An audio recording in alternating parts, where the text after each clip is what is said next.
is up to about, something on winemaker, it's up to about, the failure rate of corks is up to about 3 to 5% of all corks fail. So that's pretty high.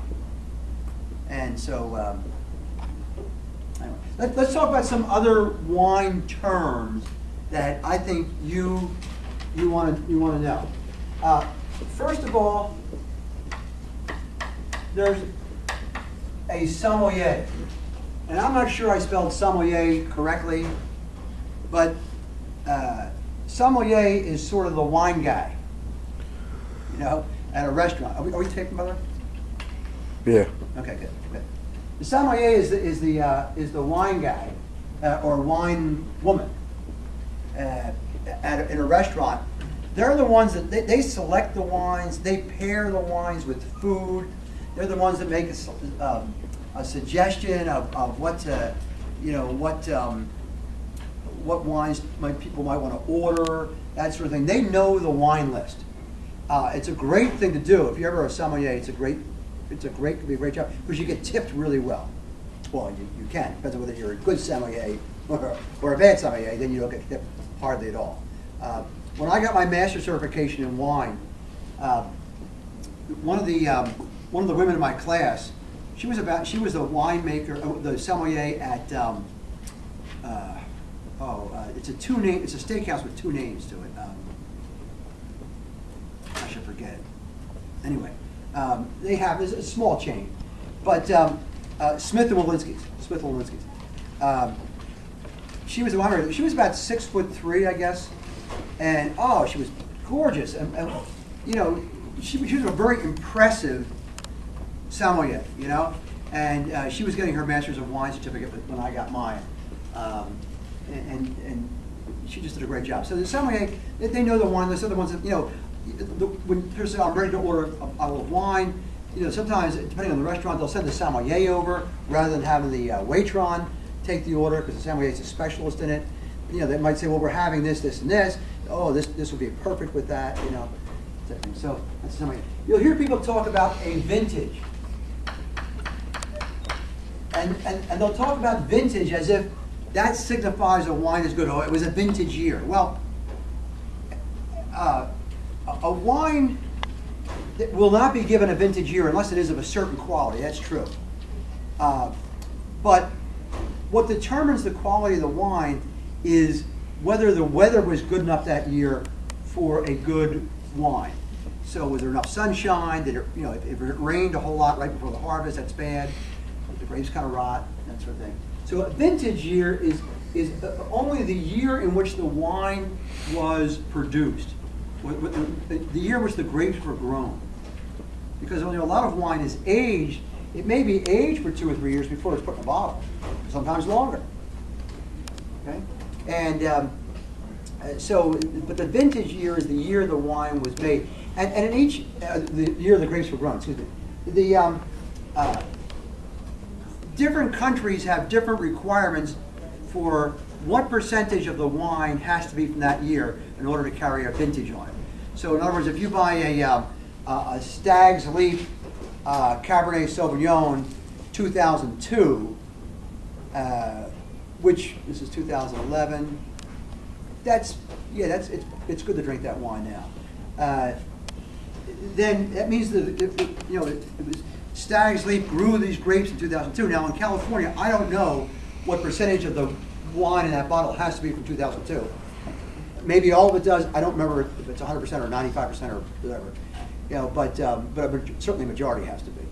Okay, and then that one of the reasons we use vintage years is because if you really know your wines, you'll know what the weather was like in that region during that year, and that wine will have various characteristics. For example, if it got a lot of sun, you're going to know that that's going to be a high sugar wine. You know, not that it'll taste sweet. In other words, the grapes were high sugar when they were picked. It might be a little bit higher in alcohol. It might have a different flavor to it, et cetera, et cetera. There's a term called terroir, and I have no idea how to spell terroir. I'm just going to put some letters up here on the board. Maybe maybe somebody can look that up. If you've got, does anybody have a handheld device here that can look up terroir? It's the characteristics that are imparted to the grape juice from the region the wine came from. So in California, for example, we have Sonoma.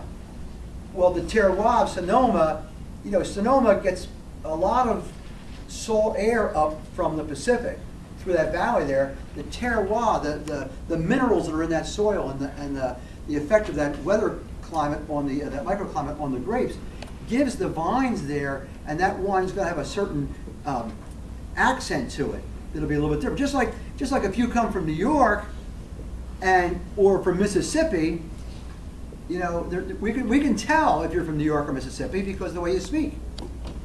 Okay.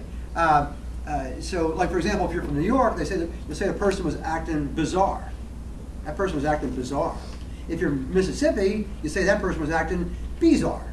Okay, that's terroir. All right, so that's important. You know, it's a good wine term for you to know. Now, there are a couple different ways of naming wines. These are also some of the wine language I want you to know. One of them is it's called a geographic name. And geographic does not necessarily tell you what grape is in there unless you happen to know what grapes are used in that area. For example, if you buy a Burgundy wine from France, and there's named after the geographic area called Burgundy, you know that it's going to be predominantly Pinot Noir. If you a red Burgundy, if it's a white Burgundy, it's going to be which is also called a Chablis, which comes from the Chablis area of Burgundy, where the white wines are made. That's going to have Chardonnay in it, Pinot Chardonnay. Burgundy, by the way, is very close to Champagne. If you buy a wine from Bordeaux,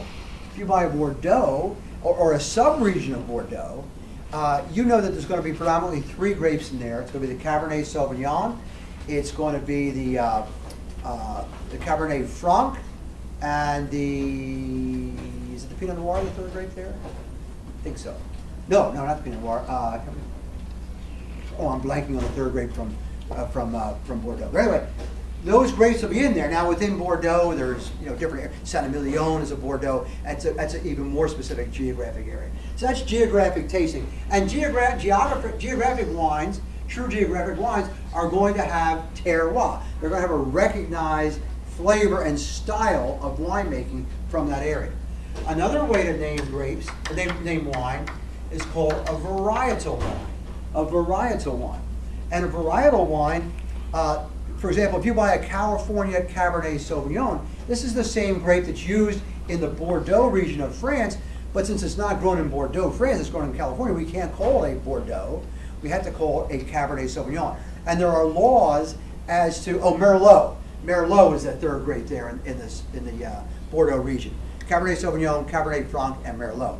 So in California, if it's called a Cabernet Sauvignon, it's going to be predominantly Cabernet Sauvignon, but it's going to have probably some Merlot and maybe some Cabernet Franc in there to change the complexity a little bit for it, okay? So that's a varietal, named after the predominant variety of grape that is in the wine. We also have proprietary and, oops. This is what happens to the chalk. We now discovered what happens to the chalk. Okay? Proprietary wine or proprietal names for wine might be things like some of the more famous wines in Opus. Opus in California is a proprietary name. If you have, you might have E&J Gallo's Special Reserve Red Table Wine. That's a proprietary name. Okay, it's named after something other than the grape or the geographic region. Okay. We'll stop there.